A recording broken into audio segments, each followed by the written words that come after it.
Nagsimula ang lahat nung high school kami. Hindi inaasahan ng pagkakaibigan namin ni Rafi dahil ang unang impresyon ko sa kanya ay masungit. Palagi ko siyang binabati noon pero ni minsan ay hindi niya ako binati pabalik. Yung pala ay malabo lang ang mata ni Rafi at hindi niya ako nakikita sa tuwing kinakawayan ko siya ng malayo. Kagaya ko, transferee rin si Rafi noon sa aming eskwelahan kaya siya ang una kong kinausap. Nang tumagal ay naging matalik kaming magkaibigan at madalas ay napagkamalan pa kaming magkapatid dahil magkasundo kami. At meron pa yung pagiging magkahawig namin. Napuno ng sayang high school life ko dahil kay Rafi DJ Kakay. Siya ang lagi kong kasama. Hindi kami mapaghihiwalay. Araw-araw kami magkatabi sa klase, pero ilang beses na din na sinubukan paghiwalayin ng mga teacher namin dahil dumoble daw yung ingay kapag kami magkasama. Ganun talaga eh. Pero merong araw noon na absent si Rafi. Napansin kaagad nila ang katahimikan at ang pagiging malungkot ko. Ilang araw nang hindi pumapasok si Rafi noon. Hindi rin siya sumasagot sa mga text ko kaya nag-alala ako. Pilit ko naman siyang tinitext para kamustahin pero hindi siya sumagot. Kaya nang pumasok na si Rafi ay dali-dali ko siyang nilapitan at kinamusta. Uy, Rafi! Ano nangyari sa'yo? Grabe naman, nakakagulat ka naman, girl. Tagal mong nawala.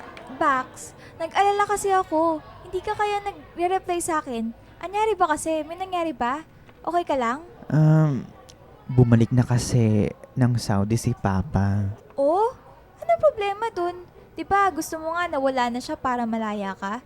Hindi mo na kailangan magpanggap na maton at matigas dyan. Oo nga. Pero, ibig sabihin nun, pati si Mama malaya na naman. Alam mo naman kung ano yung tinutukoy ko, di ba? Yun lang. Kinausap mo na ba siya tungkol dyan? Yun na nga.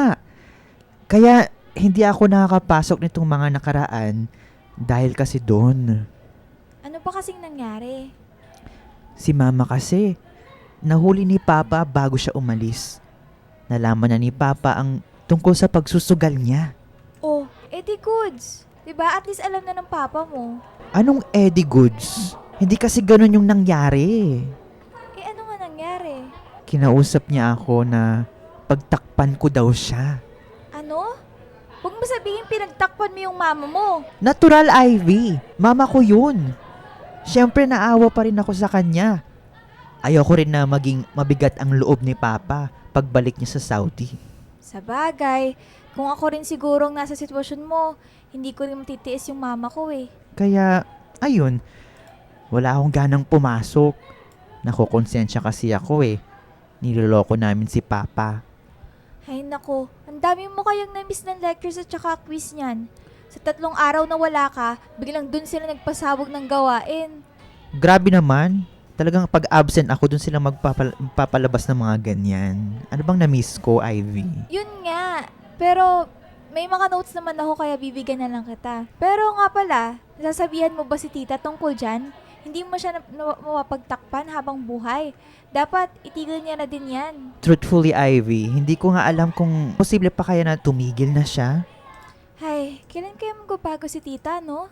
Naawa ako sa kaibigan ko, DJ Kakay. Alam kong nahirapan siya dahil naiipit siya sa sitwasyon niya. Dahil komportable naman kami sa isa't isa ay takbuhan niya ako kapag may problema siya. At ganun rin ako sa kanya. Hindi nagdalawang isip si Rafi na sabihin sa akin ang problema niya sa mama niya. Alam niya kasi na hindi ko siya huhusgahan dahil naiintindihan ko siya. Base sa kwento ni Rafi, mahiling magsugal ang nanay niya. Nagsimula lang daw to sa mga mahjong, bingo, hanggang sa minsan ay napunta na daw siya sa kasino. Kung siya ay namoroblema sa mama niya na sugalera, ako naman ay namoroblema sa papa ko na mahilig naman mga bet. Talagang isa't isa ang sabihan namin ng problema. Walang kahit sinong may alam kundi kami lang. Gora na girl, tara kain na tayo. Uy, Ivy, ano ba? Lunch na, tara! Mauna ka na bumaba. Susunod na lang ako. Sino ba naman kasi yung ka-text mo? Pwede namang mamaya na yan eh. Kumain muna tayo, lunch break na, 1 oras lang. Si Cassandra, kapatid ko. Sige na, mauna ka na dun, Rafi. Importante lang to. Ivy, may problema ka ba? Yung mukha mo, problema ko. Grabe, nagsalita ang mukhang pustiso. Wala nga kasi akong problema. Sige na, kumain ka na dun. Mauna ka na. Ano nga, ikaw no? Pag ako may problema, andyan ka nakikinig sa akin. Siyempre gusto ko, ako din nakikinig sa'yo. Ay, paano ko ba sasabihin? Ano ba kasi? Sabihin mo na.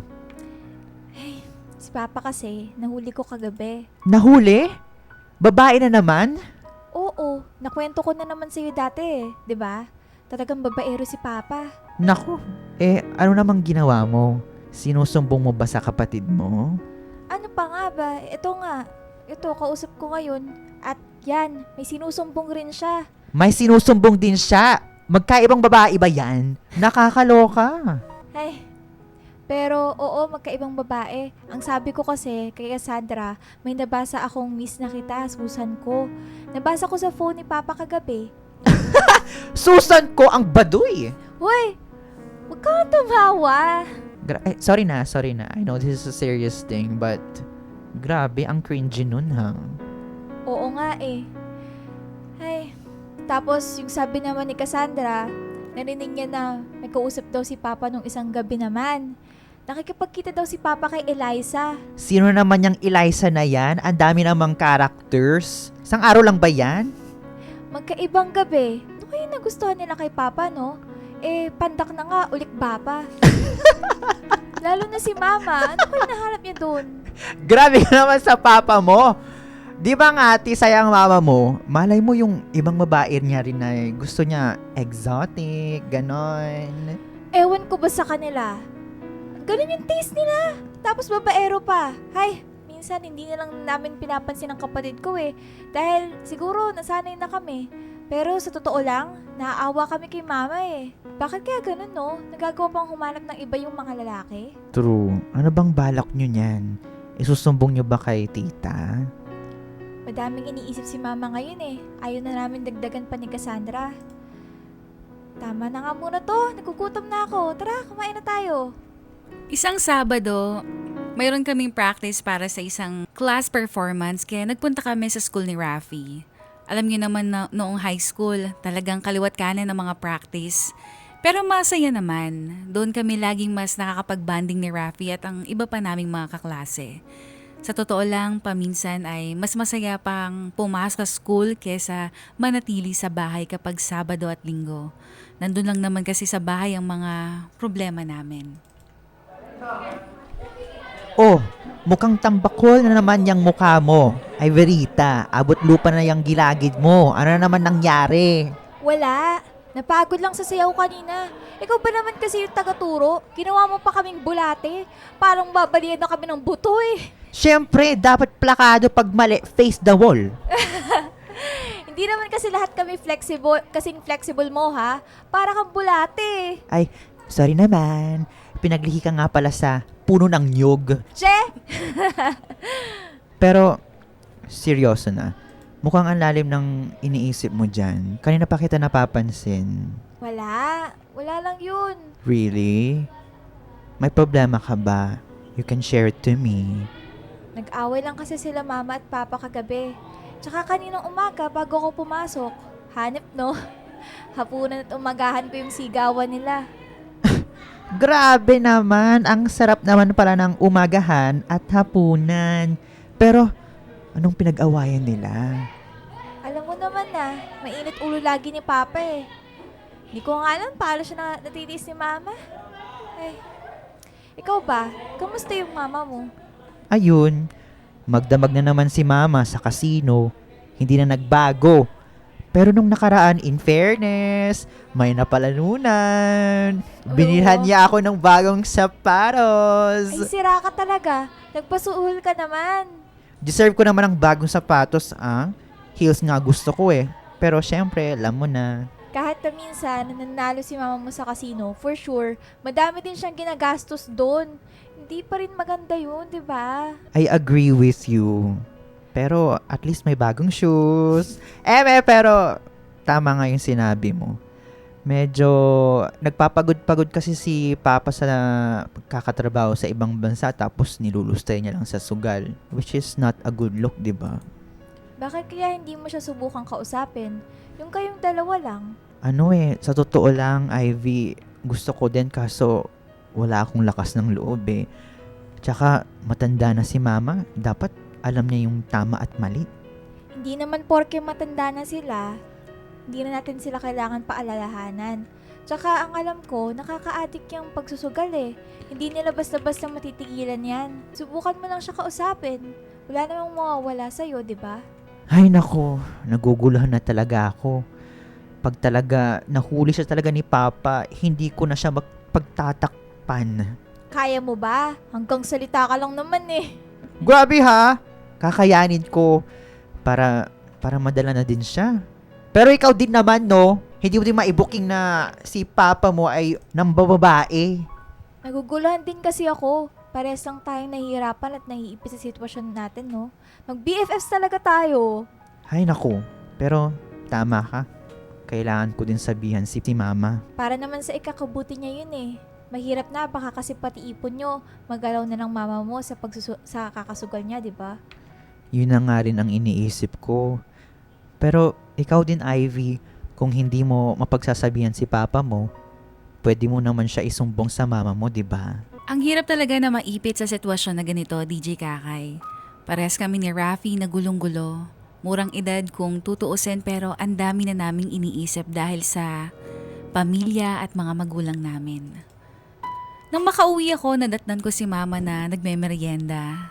Nasasaktan ako habang nakikita siya. Nagpa-flashback lang sa isipan ko ang mga pangloloko na ginawa ni Papa sa kanya. Habang ito siya, nagmamahal pa rin ng lubos. Isang mabuting asawa pa rin. Katanggap-tanggap naman kung magagalit ako kay Papa, di ba? Talagang nababahiran ng pagkamuhi ang nararamdaman ko para sa aking ama. Mano po, Mama? Diyan ka na pala anak. Halika, magmerienda ka muna. Hindi na po. Kumain na po kasi kami ni Rafi kanina eh. Kasama mo pala si Rafi. Ikaw ha? Baka boyfriend mo na yan. Boyfriend? Ano ka ba, Ma? Malambot pa sa sex bomb yun eh. Ayaw lang umamin. Ikaw talaga, baka hindi pa handa. Baka naman inaasar mo pa. Ma, natural na sa amin na mag-asaran. Siya nga eh, palagi akong inaasar kung boksingero raw ba ako. Bakit naman? Palagi daw kasi ako naka-mouthpiece. Wala naman daw ako sarili. Di nakahanap ka ng katapat mo na pang-aasar. Pag yumaman talaga ako, Ma, papa-opera ko tong gilagid ko. Nakakainis. Kaya nga mag-aral ka ng mabuti anak. At may pampa-opera ka na dyan. Saya mo naman, Ma. Grabe ha, perfect. Ewan ko Tawa. sa'yo anak. Maibangat ako, Ma. Ano bang nagustuhan mo kay Papa? Ang ganda mo kasi masyado para sa kanya eh. Gaga ka talagang bata ka. Baka marinig ka ng papa mo. Alam mo kasi anak, puro maginoo talaga yung mga manliligaw ko noon hanggang sa nakilala ko ang papa mo. Siguro, na-challenge ako sa kanya kaya siya yung nagustuhan ko. Ano ba yan, Ma? Talagang red flag pa ang gusto mo ah. Buti na lang at hindi ako nagmana sa'yo. Tama yan anak. Matuto ka na sa naging buhay ko sa papa mo. Pumili ka ng tamang lalaki ha. Oo naman, Ma. Pipili ako yung red flag, pero yung gwapo, no? Papaloko na nga lang ako sa pangit pa. Lugi kaya? Sira ka talagang bata ka. Bahala ka dyan. Pag narinig tayo ng papa mo. Charot lang, Ma. Siyempre, gusto ko ng green flag. Bakit po kasi hindi mo na lang siya hiwalayan, Mama? Paulit-ulit ka lang naman yung niloloko eh. Paano kayo ng mga kapatid mo pag ginawa ko yun anak? Lalo pa, mga bata pa kayo. Alam ko na maraming pagkukulang ang papa mo sa akin bilang asawa pero ni minsan ay hindi nagkulang yun bilang tatay nyo. Mahal na mahal kayo nun anak. Alam mo naman yun, di ba? Yun na lang ang tinitignan ko.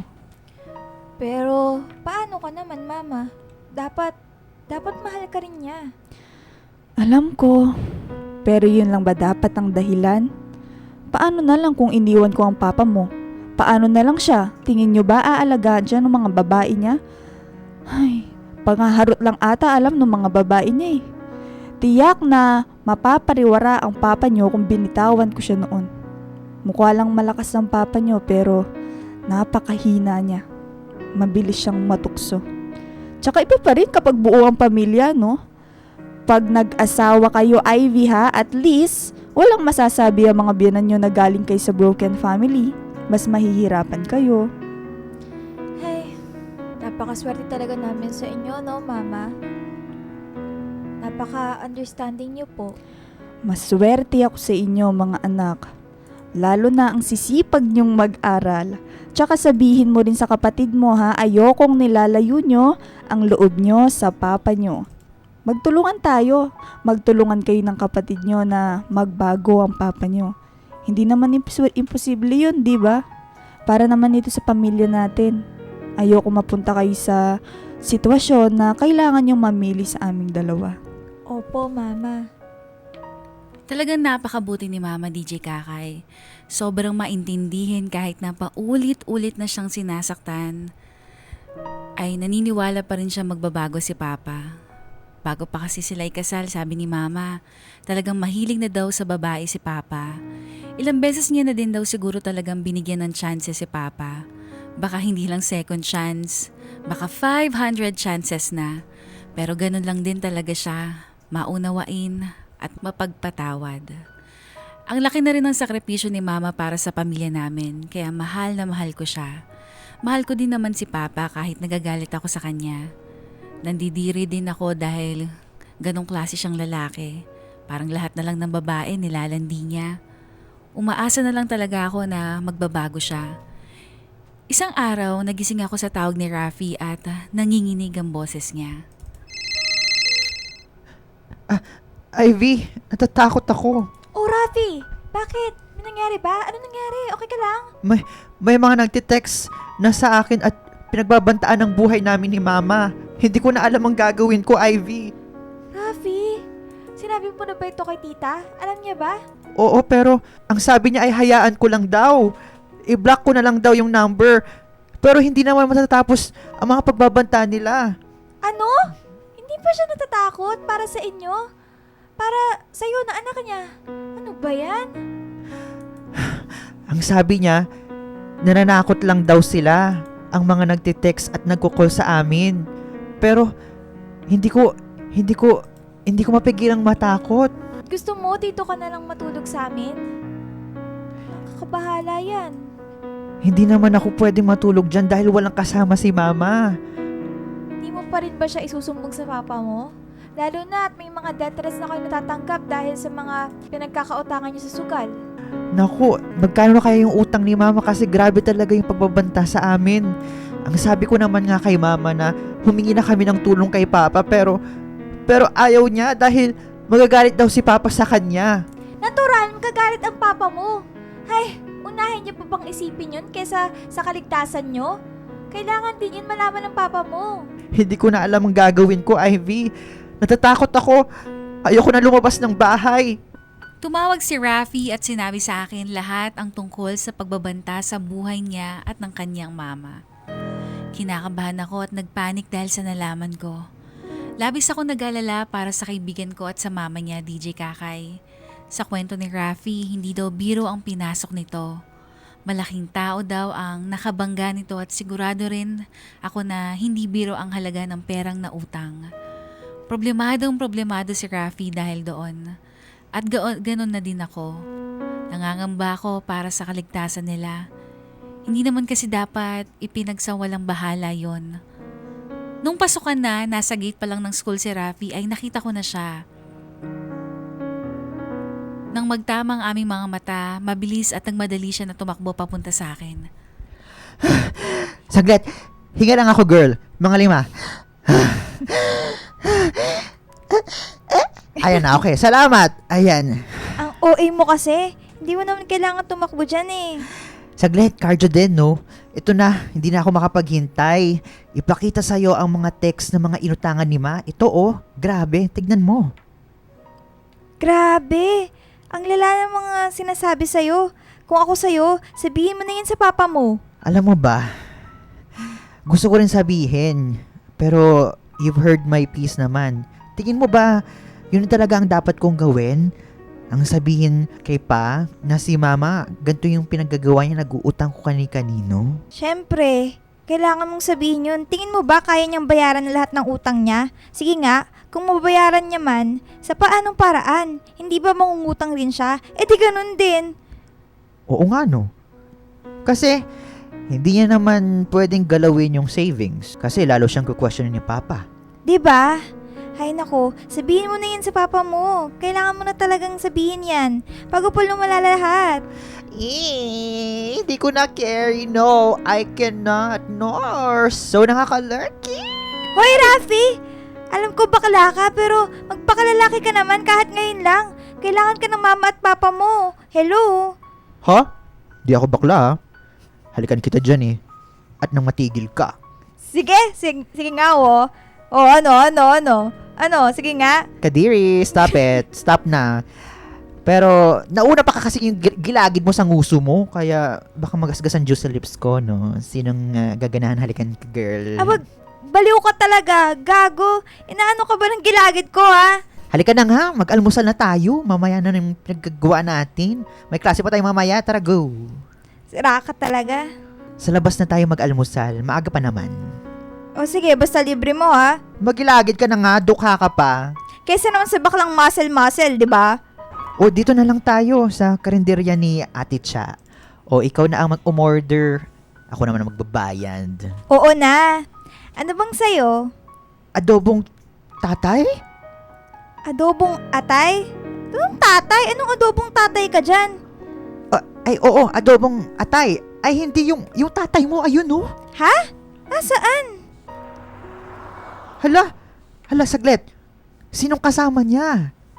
Sino na naman yan? Yan ba yung Susan? Eliza? Or si Vegeta? Ewan ko. Baka si Ursula. Ay, Si Creature ang atake, pero, in a serious note, okay ka lang? okay lang. Okay na okay para kumprontahin siya mamaya. Nakita namin ni Rafi ang tatay ko na may kasamang ibang babae, DJ Kakay. Gusto ko man sugurin ng babae ng tatay ko ay ayokong ipahiya si mama. Ayokong isipin nila na ganun ako pinalaki ni mama. Nakakapanghina din na makita yon. Nagagawa talagang lumabas ni Papa sa public place kasama kung sino-sinong babae. Hindi pa siya nahihiya. Pamilyado siyang tao. Iniisip ko din kung alam ba ng mga babae niya na may anak at asawa na yung nilalandi nila. Hindi ko maintindihan paano nila yun nagawa. Nagmadali ako umuwi pagkatapos ng klase ko at hindi na ako sumabay kay Rafi. Saktong-sakto at wala si mama. Ayoko kasi na umabot pa sa kanya ang nalaman ko. Ayoko madagdagan pa ang mga iniintindi niya. Mas gusto ko munang makausap si Papa at tanungin siya sa mga nalalaman ko. Mano po pa. Oh, kumusta ang pag-aaral, anak? Okay lang naman po pa. Kayo po, kamusta yung date nyo kanina? Oh, bakit natahimik ka, Papa? Ayaw mo ba magkwento tungkol sa naging date mo? Sayang naman. Gustong-gusto ko pa naman pong marinig yung mga kaganapan sa inyo. Siya nga po pala, sino po ba yon? Si Susan ba yon? Si Eliza? O baka naman po iba na naman yun, Papa? Update yun naman kami. Ano bang sinasabi mo dyan, ha? Huwag mo akong ganyan kausapin, Ivy. Papa mo pa rin ako. Huwag kang bastos. Teka lang po, malumanay naman po ang pagkasalita ko Nangungupo rin naman ho ako. Baka po wala lang talaga kayong masagot at sinisita nyo lang ako. Tsaka kung bastos na lang naman po yung usapan, mas bastos po yung may pamilya na pero lumalandi pa rin sa iba. Kamali ka lang nang nakita. Huwag mo na sabihin sa mama mo yun, ha? Madami na siyang problema. Baka nga po, baka nagkamali lang po ako na nakita. Si mama dapat ang kasama mo, 'di ba? At hindi ibang babae. Pa, hindi tanga si mama. Alam nating lahat 'yan. Kahit hindi ko sabihin sa kanyang nakita ko, malalaman at malalaman niya rin yun sa iba. Anak, Di mo ba mahal si mama, pa? ano bang klaseng tanong yan? Natural mahal ko ang mama mo. Asawa ko siya eh. Eh yung mga babae mo, mahal mo rin. Natural hindi. Pampalipas lang ang mga yun. Lalaki ako, Ivy, at hindi mo maintindihan. Pampalipas oras? Papa naman, kung gusto mo lang maglaro, edi magholin ka dyan o piko. Bakit naman kayo ganyan? Anak, wala lang yun. Paano kung ganyan rin ang gawin sa amin ni Cassandra ng papangasawa namin? Matutuwa ka ba? Aba, syempre hindi. Mga prinsesa ko kayo. Walang kahit sino man ang pwedeng manakit sa inyo. Ayun naman pala eh. Pero ganyan ang ginagawa nyo. Hindi po ba kayo naaawa kay mama? Hindi rin ba kayo nahiya sa mga ginagawa nyo? Kitang-kita ko kayo kanina. Anak, hinatid ko lang yung tao. Hinatid? Pero saan po kayo galing? Sa motel? Pa naman. Kung ayaw mong mangyari sa amin ang ginagawa mo kay mama ngayon, magbago ka na. Nakikiusap ako sa'yo. Maawa ka sa amin ni Cassandra at mama. Matakot ka sa karma. Mahal na mahal ka namin ni mama. Sana po maisip mo na sinasaktan mo ang bukod tanga nagmamahal sa'yo ng totoo. Huwag mo isasagot sa akin na mahal ka rin naman namin ni Cassandra at Lola. Natural, mahal ka ni Lola, anak ka niya eh. Eh si mama, kadugo mo ba si mama? Hindi, di ba? Pero binigay niya ang buong puso at buhay niya sa'yo. Isang malaking kawalan ng respeto ang ginagawa mo sa asawa mo, Papa. Pasensya ka na ha. Kasi, sinasabi ko to sa'yo. Pero kailangan eh, kung hindi ka nakikinig kay mama, sana sa akin na anak mo. Makinig ka na. Pasensya ka na, anak. Pasok na po ako sa kwarto pa. Para akong nabunutan ng tinig sa dibdib, DJ Kakay. Hindi ako makapaniwala na nagawa kong sabihin lahat ng yon kay Papa. Umiyak ako sa kwarto katapos niyon. Hinihiling na talagang magbago na si Papa. Sana naman ay magkaroon ng lakas ng loob si Rafi na kausapin ng Papa niya na nasa Saudi tungkol sa mga utang at patuloy pa rin na pagsusugal ng mama niya. Sana maging okay na ang lahat sa amin. Na mawalan na din kami ng problema at alalahanin. Isang araw, nagkita kami ni Rafi dahil naimbitahan kami na dumalo sa birthday party ng kaklase namin. Uy, Rafi, may regalo ka ba? Ako pa, syempre. Ikaw, wala kang regalo? Wala eh. Lagay mo na lang yung pangalan ko dyan sa regalo mo. Oh. Hala, Yes na. hala siya. Ayoko nga, kapal talaga ng fest mo, no? Ang damot mo naman. Dali na. Sige na nga, ano ba naman yan? O sige, go. Nawala kasi sa isip kong bumili. Maiba nga ako. Nakausap mo na ba yung papa mo? Anong balita? Hindi pa nga eh.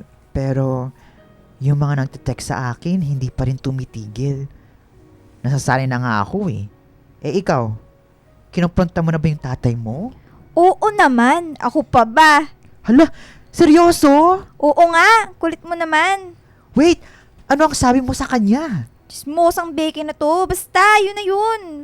Basta kinausap ko siya. Bahala ka dyan, hindi ko lalagay yung pangalan mo dito sa gift ko. Basta, ang sabi ko lang, magbago na siya. At wag niyang i-take for granted si mama.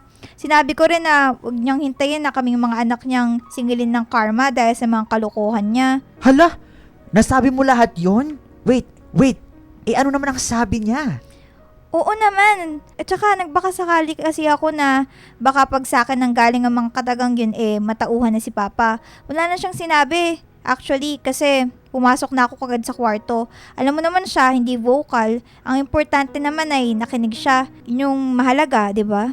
Tsaka sana tumatak din talaga sa kukote niya yung mga sinabi ko, no? Wow, I'm so proud of you, girl. Sana ako din. Sana one of these days, prangkahin ko din ang mama ko at umaman niya din kay Papa. Talaga? Aamin ka na sa papa mo na yung kabaklaan mo? Sira ulo ka talaga! Ivy, ibig ko sabihin ay aminin sa kanya ang pagloloko ni mama sa pagsusugal. Bakit kasi hindi mo subukan? Promise, ang sarap sa pakiramdam na malinis yung konsensya mo. Paano naman kasi si mama? Wag mo na kasi siyang pagtakpan. Ganito na lang, una mong kausapin ang mama mo. Pakiusapan mo siya na magbago na at sabay kayong humingi ng tawad sa papa mo. Malakas ka naman sa kanya eh. Hindi ka matitiis nun. Magbabago yun para sa'yo. Tiwala lang. Wow ha? Sige na nga, pinapalakas mo loob ko eh. Thank you. Oo, pero hindi naman malabo ang sinasabi ko ah. Tsaka para na rin matulungan niyang mama mo sa mga utang niya. Para wala nang nagbabanta sa'yo, sa inyo. Nakaka-stress kaya yan. Ikaw din. Sige na nga. Lumakas na ang loob ko. Pag uwi ko ngayon, ay kakausapin ko si mama talaga. Sana lang talaga makinig siya sa akin. Paano mo malalaman kung hindi mo susubukan, di ba? Kaya mo yan. Tara na nga. Pagkatapos namin kumain sa handaan ay umalis na kami. Charot lang. Syempre hindi. Nagpalipas muna kami ng konti para hindi naman nakakaya sa may birthday party.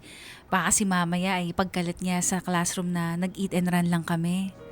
Masarap naman ang foods, nabusog talaga kami ng bongga ni Rafi. Hindi lang masarap yung Shanghai, walang lasa. Pagkatapos na umalis na lang kami, DJ Kakay.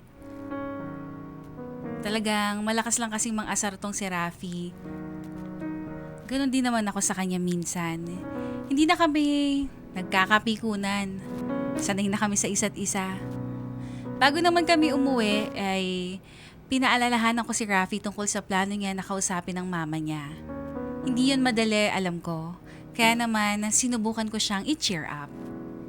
Lumipas naman ng ilang araw, DJ Kakay, at napapansin kong mas nagiging sweet si Papa kay Mama. Siguro ay tumatak sa kanya ang mga salitang sinambit ko noon sa kanya. Masayang masaya ako dahil nakikita kong nakangiti palagi si Mama ngayon dahil kay Papa. Sana lang talaga, DJ Kakay, ay hindi lang hanggang una si Papa.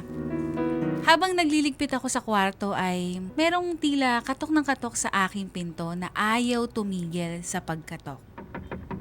Sandali lang! Sandali nga lang, paulit-ulit, bumirang. Hulaan ko ginagawa mo. Bakit ang tagal mo buksan yung pinto? Ano ka ba? Marinig ka ni Papa at Mama. Bakit pa andito ka? Pal! Ay, anak, pinapasok ko na si Rafi.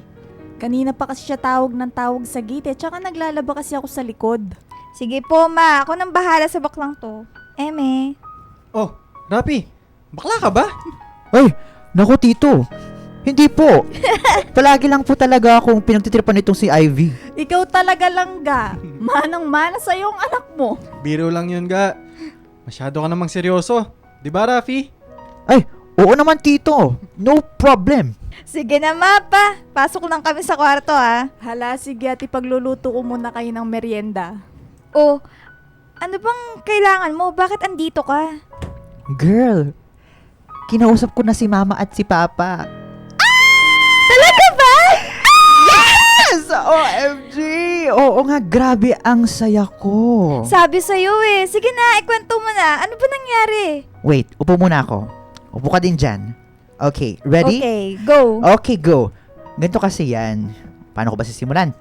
Simulan mo na. O sige, ganito kasi. Naabutan kong nanonood ng TV.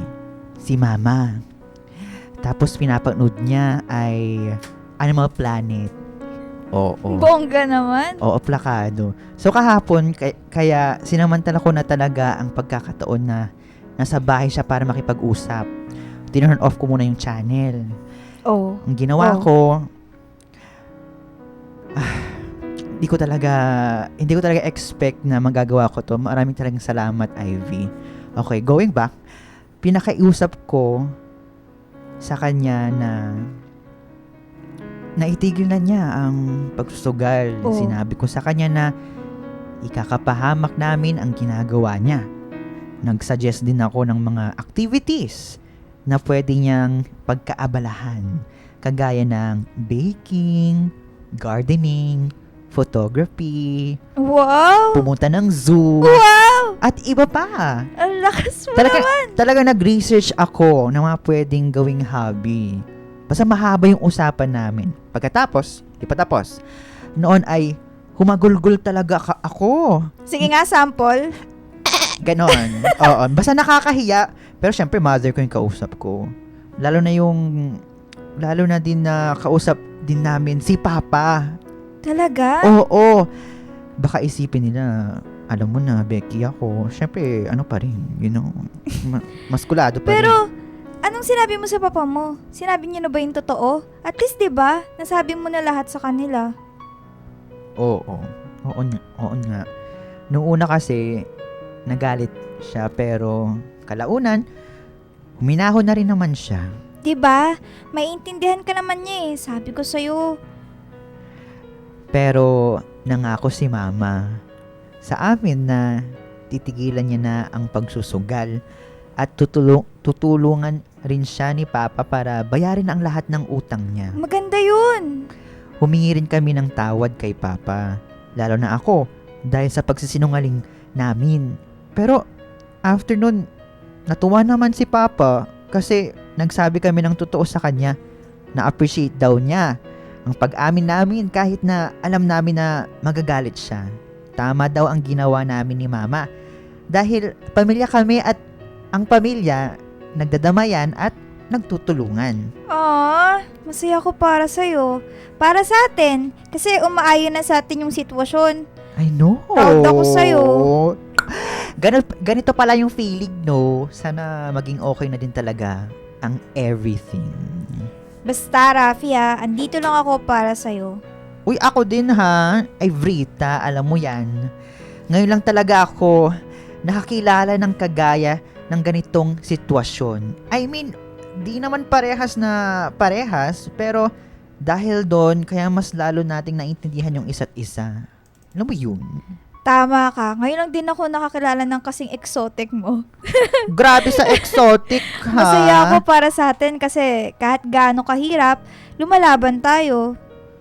Buksingero ka nga kasi, natural lalaban ka. Ikaw sumo wrestler? Visit ka? Ganon! Oo. Kumain na nga lang tayo ng merienda. Tara na, naamoy ko na yung niluto ni Mama. Mabuti pa nga. At wag mo na nga akong asarin sa harap ng mama at papa mo. Nakakaya sa papa mo. Hi, DJ Kakay. Ang sarap sa pakiramdam na makapag-open up sa magulang. Masaya ako para sa amin ni Rafi dahil nasabi na namin sa mga magulang namin ang mga hinanakit namin sa kanila. Masaya rin ako dahil naunawaan nila kami. Noong huling araw ng klase, lumabas kami ni Rafi dahil matatagalan pa bago kami magkita ulit. Magbabakasyon na kasi noon. Rafi, sagot ko na to. Reward ko na dahil nilakasan mo ng loob mo. Wow naman! Umaasenso na ang ating dukhang Frenny. Ano ka ba? Ililibre ka na nga. Ang dami pong sinasabi. Kamusta na ba nga pala yung sitwasyon niyo sa bahay? Ito, nagiging okay naman. Si mama, abala sa kanyang garden. Aba. Gardening. Natutuwa naman ako dahil nakikita kong tinutupad niya ang mga pangako niya kay Papa. Masaya rin ako kasi mas madami na siyang oras para sa amin at madalas pinagluluto niya ako. Tuwang-tuwa kasi siya sa mga tanim. Oo, yung mga herbs, mga vegetables. Wow, puro dahon at damo na lang papakain niya sa'yo. Magiging kambing ka na yan. Hala, makatawa. Mas pangkambing yung gilagid mo, no? Ay! May sama ka talaga ng loob sa gilagid ko, ha? Yung mata mong malaki parang luluwa na. Dinamay ko ba? Ha? Oh my, halika nga rito, magsabunutan tayo. Ikaw, girl, kamusta pamilya mo? Ayun, bonding nila ngayon ang manood ng wrestling. Habang umiinom si Papa, si Mama naman ay pinagluluto siya ng pulutan. At tsaka siya tatabihan. Ginawa ba naman ka-table si Mama? Okay lang naman sa akin dahil hindi naman araw-araw ang pag-inom ni Papa eh. At kaysa sa labas pa siya mag-inom, 'di ba? At mag-table na ibang babae. Di si Mama na lang. Char. Baliw! Pero mabuti na ganun sila, 'di ba? Kesa mag-away sila lagi, 'di ba? Sana tuloy-tuloy na 'yan. Nakakatuwa kaya sila pagmasdan. Nung isang gabi nga, nakita ko silang tinitingnan yung mga litrato namin ni Cassandra. Nung mga bata pa kami, tapos nakita ko silang nagtatawanan ni Mama at si Papa. Baka napansin yung gilagid mo. Pero lilipas rin talaga ang mga problema, no? Oo naman, tiwala lang sa Diyos, no? Tsaka good communication.